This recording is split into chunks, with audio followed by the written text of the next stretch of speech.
رسول اللہ صلی اللہ علیہ وسلم نے فرمایا، آدمی اللہ سے مانگے، فرمایا جب کوئی تو زیادہ سے زیادہ مانگے کیونکہ وہ اپنے رب سے مانگ رہا ہے۔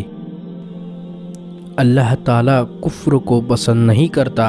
قرآن میں اللہ فرماتا ہے، اگر تم منکر ہوں گے تو یقین جانو کہ اللہ تعالیٰ تم سے بے نیاز ہے اور اپنے بندوں کے لیے کفر کو پسند نہیں کرتا، اور اگر تم شکر کرو گے تو تمہارے اس شکر کو پسند کریں گا۔ اللہ کے لیے محبت کا بدلہ رسول اللہ صلی اللہ علیہ وسلم نے فرمایا، اللہ تعالیٰ قیامت کے دن فرمائیں گا، میری عظمت کی وجہ سے آپس میں محبت کرنے والے لوگ آج کہاں ہے؟ میں آج ان کو اپنے سائے میں جگہ دوں گا، جبکہ میرے سائے کے علاوہ کوئی سایہ نہ ہوگا۔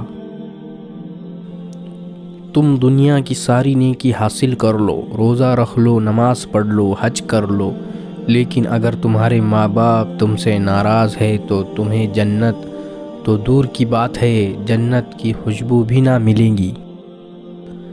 دنیا کی زندگی سوائے کھیل کود کی کچھ بھی نہیں، اور آخرت کا گھر منتقیوں اللہ تعالیٰ سے ڈرنے والوں کے لیے بہتر ہے۔ جو شخص کسی تنگ دست مقروض کو مہلت دے یا معاف کر دے تو اللہ تعالیٰ قیامت کے دن ایسے شخص کو اپنی رحمت کے سائے میں جگہ دے گا۔ ہمیشہ دیکھیں کہ آپ کے الفاظ آپ کے اعمال سے کیسے میل کھاتے ہیں، آپ اپنی بات پر کس حد تک قائم ہیں۔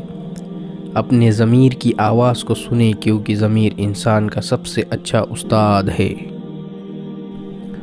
اگر کوئی شخص اپنے گھر میں بیٹھا رہے تاکہ لوگ اس سے سلامت رہے اور وہ لوگوں سے سلامت رہے تو ایسا شخص اللہ کی حفاظت میں رہے گا۔